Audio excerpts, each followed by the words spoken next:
Après quelques petits rôles, il a rencontré le succès en 1979 avec l'opéra Rockstarmania. Il est mort subitement à l'âge de 69 ans. Il excellait dans les seconds rôles. Étienne Chicot, chanteur et comédien français, est mort subitement à 69 ans à Paris, dans la nuit de lundi à mardi, a annoncé, mercredi 8 août, son agent.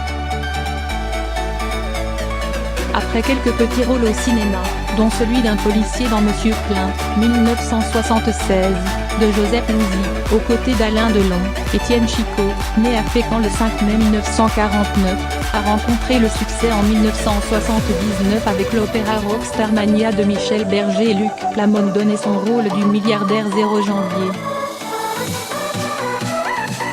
Sa chanson Le blues du businessman devenant un standard. Ce coup de projecteur le ramène au 7e art. Cette même année, il décroche un second rôle de flic qui en appellera d'autres, dans La guerre des folies, puis joue en 1980 dans Un mauvais fils avec Patrick Doiré dans Le choix des armes, 1981, d'Alain Corneau.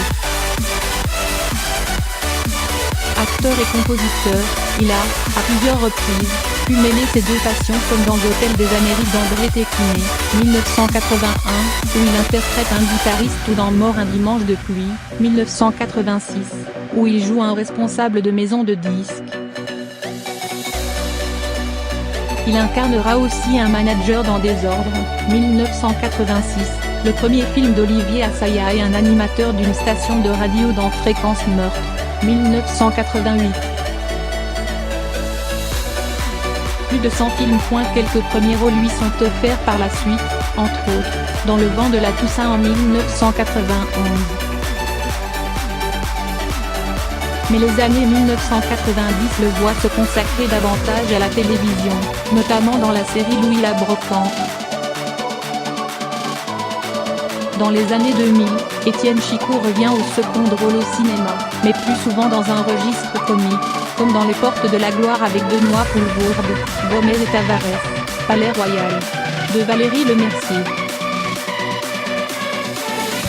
Il renoue aussi avec des personnages troubles auxquels il prête sa grosse voix grave dans L'Empire des loups, 2005, ou encore Les Lyonnais d'Olivier Marchal, 2011.